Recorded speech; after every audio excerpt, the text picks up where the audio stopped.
കണ്ണിന് കുളിർമയും മനസ്സിന് സമാധാനവും നൽകി കാർത്തികേയന്റെ മുളക് കൃഷി. പുനേർകുളം പഞ്ചായത്ത് ശ്മശാനത്തിന്റെ മതിൽ കെട്ടിടത്തിനകത്താണ് ജീവനക്കാരനായ കാർത്തികേയൻ മുളക് കൃഷി നടത്തിയത്. ഇത് 2ാം വർഷമാണ് ഇവിടെ മുളക് കൃഷി നടത്തുന്നത്. 3 വർഷമായി പുനേർകുളം പഞ്ചായത്തിലെ വാതക ശ്മശാന ജീവനക്കാരനാണ് ഇദ്ദേഹം. ആദ്യ വിത്ത് വാങ്ങിയായിരുന്നു കൃഷി ചെയ്തിരുന്നതെങ്കിലും ഇപ്പോൾ തന്റെ തോട്ടത്തിലെ മുളക് വിത്താക്കിയാണ് കൃഷി ചെയ്തിരിക്കുന്നത്. വിവിധ ഇനം മുളകുകളാണ് ഇവിടെ സുലഭമായി ഉണ്ടാവുന്നത്. വിളവെടുത്ത മുളക് ഹരിതകർമ്മ സേനാംഗങ്ങൾക്കും പരിസരവാസികൾക്കും നൽകുകയാണ് പതിവ്. വലുതും ചെറുതുമായ ചട്ടികളിലാണ് തൈകൾ വളർത്തുന്നത്. ചാണകമാണ് വളമായി ഉപയോഗിക്കുന്നത്. ചട്ടിയിൽ നിറയ്ക്കാൻ മണ്ണടക്കം ചാക്കിൽ കൊണ്ടുവന്നാണ് ഇയാൾ കൃഷി ചെയ്യുന്നത്. ഒഴിവു സമയങ്ങളിൽ പരിസര ശുചീകരണവും മുളക് കൃഷിയിലും ആനന്ദം കണ്ടെത്തുകയാണ് കാർത്തികേയൻ.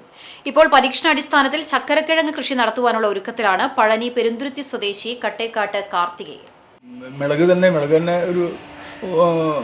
ഒരു ട്രിപ്പിന് 150 മിളക്, അതുപോലെ 150 വഴുതന, 150 വെണ്ട, ഡ്രൈ അടക്കം മേടിച്ചിട്ട് അപ്പോൾ അങ്ങനെ അതൊക്കെ ചെയ്തിരുന്നു.